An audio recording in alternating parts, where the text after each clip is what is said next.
उद्योग की बात रूंगटा जी के साथ। न्यूज़ फर्स्ट चैनल पर सभी को नमस्कार। ग्रेटिट्यूड फंक्शन हमारे माननीय श्री गडकरी साहब द्वारा हाल ही में किया गया और उन्होंने एडवांटेज विदर्भ तीसरे संस्करण में क्या क्या उपलब्धियां हुई एसोसिएशन ऑफ इंडस्ट्रीज डेवलपमेंट के द्वारा एड के द्वारा वहाँ पर रखा गया। आज हम मानते हैं कि उनके पदाधिकारी बहुत अच्छा काम कर रहे हैं और उनकी वजह से महिंद्रा एंड महिंद्रा का 15,000 करोड़ का प्लांट नागपुर में आ रहा है और कई प्लांट नागपुर में अभी आने के रास्ते पर हैं और वो एक ऐसी मनोस्थिति बनाई है कि नागपुर एक अच्छा सेंटर है और वहाँ पर अभी इन्वेस्टमेंट करना काफ़ी अच्छा रहेगा। नागपुर के एक ऐसा सेंटर है मैग्नेटिक सेंटर, उसके विकास होने के बाद विदर्भ के 11 जिलों का विकास आसानी से हो जाएगा। आज तक कई वर्षों तक इसकी तरफ कोई देखा नहीं गया। बूटी बोरी इंडस्ट्रियल एरिया बनी, लेकिन जिस तरह से वो एशिया की बड़ी जो इंडस्ट्रियल एरिया का दर्जा प्राप्त की, लेकिन वहाँ पर कुछ समय तक सुनसान छाया रहा, फिर धीरे धीरे इंडस्ट्री जाना वहाँ पर शुरू कर दी। हम यही चाहते हैं इस चैनल के द्वारा कि विदर्भ जो विकास करना चाहिए अब करने की स्थिति में आ गया है और एक रोज़गार देने का साधन बनना चाहिए। लेकिन मुझे विदर्भ के कुछ नेताओं से ये भी अपील करना है कि जिस तरह से पश्चिम महाराष्ट्र में वहाँ के नेता सिर्फ उद्योग के प्रति समर्पित रहते हैं, उनका कहना है कि उद्योग के द्वारा काफ़ी प्रगति की जा सकती है हर क्षेत्र में, चाहे वो रोज़गार के क्षेत्र में हो, चाहे वो सरकार को रेवेन्यू देने के क्षेत्र में हो, चाहे पॉलिटिकल फंडिंग में हो, चाहे वो किसानों से संबंधित हो। तो उद्योग ऐसा एक माध्यम है जिससे उसके आधार बनने से जो है वहाँ पर एक विकास का सिलसिला शुरू हो जाता है। और आप जानते हैं कि उद्योगों को समस्याएं काफ़ी समय समय पर आती रहती है, तो उसके निराकरण के लिए एक राजनीतिक मंच ऐसा रहता है जो समय समय पर अगर उसका साथ मिलता रहे तो उद्योग आगे बढ़ सकते हैं। अगर आप देखते हैं नासिक, अहमदनगर, उसी तरह से पुणे, इनका विकास का मेन कारण क्या है?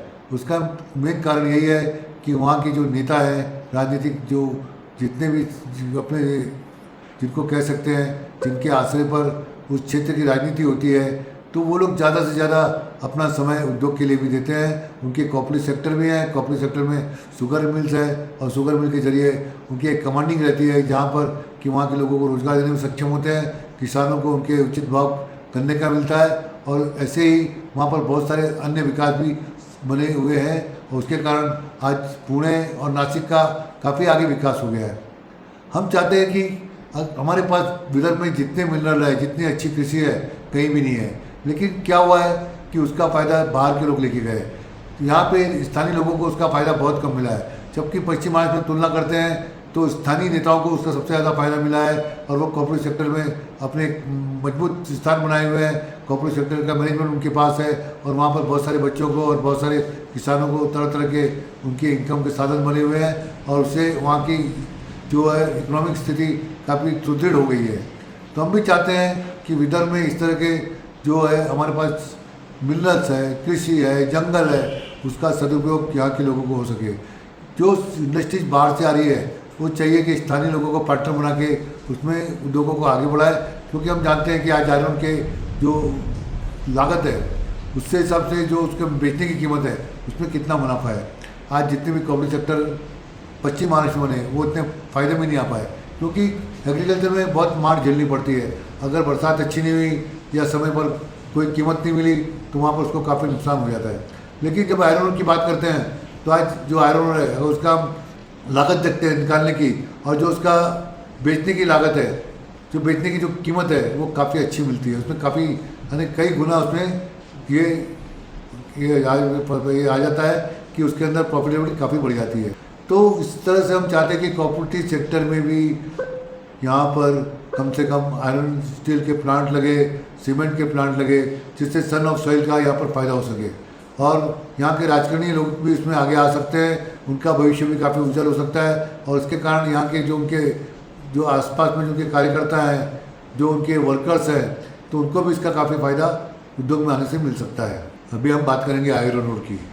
जैसे हम कई अपने संस्करण में कहते आ रहे हैं कि आयरन ओर खाली एक प्राइवेट सेक्टर के पास है, बाकी के जो ऑक्शन हुए हैं अभी तक उसमें क्या प्रगति है तो उसके बारे में वरिष्ठ अधिकारी से चर्चा करते हैं तो अभी तक सिर्फ एक्सप्लोरेशन हो रहा है। अभी उसकी जो फाइलें हैं उसको सेंट्रल में जाना है। उसी तरह जो महाराष्ट्र शासन की जो माइंस है जिस पर देवेंद्र जी ने मांगा था मंत्री साहब से, तो वो भी अभी तक उसके भी काम काफ़ी होना है। तो जिस तरह से स्टील उद्योग आने वाले हैं तो उनको उपलब्धता आयरन की कहाँ से होगी, ये एक प्रश्न सामने खड़ा हुआ है। इसके लिए सरकार ने उसका निराकरण करना बहुत ज़रूरी है। हमारे पास आयरन काफ़ी अच्छी जो क्वांटिटी और क्वालिटी में उपलब्ध है, तो उसके लिए सरकार ने इसके लिए ऐसी शीघ्रता करनी पड़ेगी कि कम से कम 1 साल के अंतर्गत जो आयरन की माइंस ओपन अप हो जाए, जिससे कि जो स्टील प्लांट लगने वाले हैं तो प्लांट चंद्रपुर, गढ़चिरौली या विदर्भ के जो क्षेत्रों में आना चाहते हैं वहाँ पे लगना शुरू हो जाएंगे और उसके कारण विदर्भ की स्थिति बहुत मजबूत हो जाएगी। स्टील प्लांट के लिए किसानों की जगह लोगों ने देखा है, MIDC भी प्रयास कर रही है, लेकिन सबसे बड़ी प्रॉब्लम ये भी आती है कि चंद्रपुर, गढ़चिरौली में 70% जो है जंगल है, बाकी आदिवासी लैंड है। चंद्रपुर में बहुत सारी ज़मीन WCL के दायरे में भी आती है, थर्मल पावर स्टेशन के दायरे में भी आती है। तो ऐसी स्थिति में जो ओपन लैंड बहुत कम हो जाती है। तो ऐसे समय में सरकार को चाहिए कि जो ज़मीनें बंजर है, जहाँ पर उद्योग लगाए जा सकते हैं, अगर जो हम दूसरी तरफ बात करें कि जो फॉरेस्ट ऐसा है जिसका कोई उपयोग नहीं है, तो उसके अंतर्गत भी वहाँ पर स्टील प्लांट लाए जा सकते हैं। तो इस क्षेत्र को एक सुफलाम सुजलाम कर सकते हैं। इसके लिए ज़रूरी है कि सरकार ने भी जो इंसेंटिव है तत्काल देने चाहिए। और हमें जानकारी मिली कि इस तरह का सरकार स्टेप लेने जा रही है, जिसके अंतर्गत जिसकी ज़मीन ली जाती है सरकार भी अपनी तरफ से उसमें अनुदान देगी, चाहे वह बाद में जिसकी ओरिजिनल ज़मीन जा रही है उससे सरकार वह मुआवजा लेते बढ़े। तो इस तरह की जो स्थिति हो रही है ये हमारे सामने बड़ी विचित्र है कि आज जो ज़मीन चाहिए वो ज़मीन तत्परता से उद्योग को मिलनी चाहिए। क्योंकि हम जानते हैं कि लोगों का जो कई वर्षों से खेती कर रहे हैं उनका निस्संदेह अपनी ज़मीन से बहुत लगाव है, तो उसको उचित भाव मिलना चाहिए और नौकरी का भी उनको पूरा प्रलोभन देना चाहिए और वहाँ पे देना भी चाहिए, जिससे कि वहाँ पर उद्योग आ सकते हैं, उनका जीवन भी स्तर सुधर सकता है। और जो क्षेत्र में हम चाहते हैं कि रोजगार बने, नौकरी के साधन आए, तो ये सब चीज़ें संभव हो सकती है।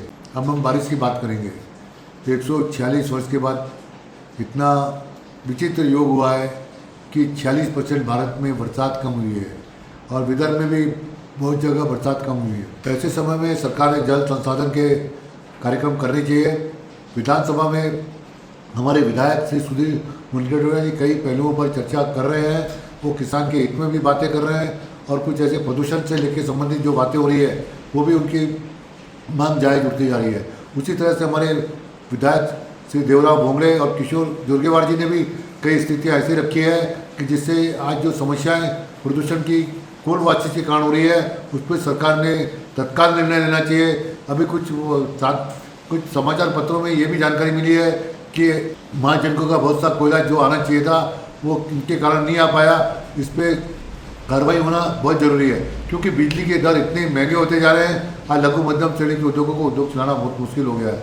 इस समय सरकार को उद्योगों के कहाँ लागत कम हो सकती है इस पर विचार करना बहुत ज़रूरी है। अभी भी अधिवेशन प्रगति में है, तो इस प्रश्न से ये कहना जरूरी है कि महाराष्ट्र में बिजली कैसे सस्ती मिल सके उद्योगों को, उस पर गंभीरता से विचार होना बहुत ज़रूरी है।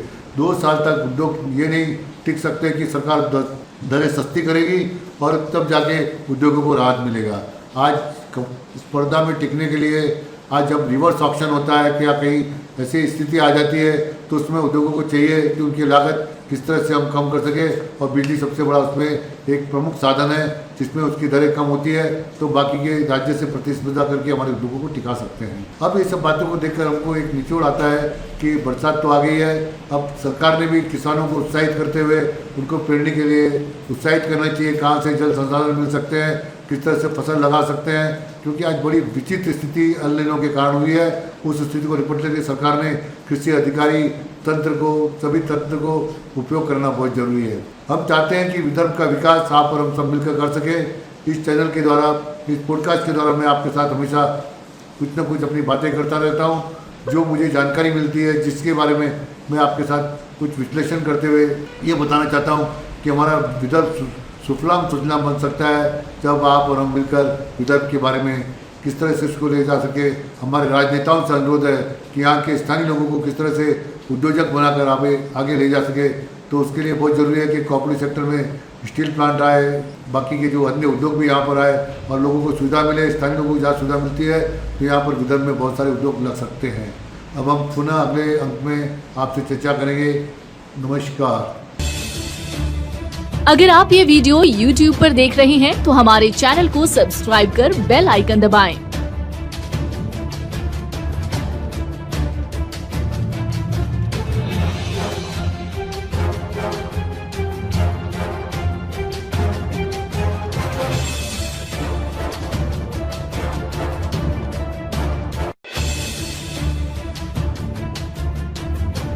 और Facebook पर देख रहे हैं तो हमारे पेज को लाइक करें।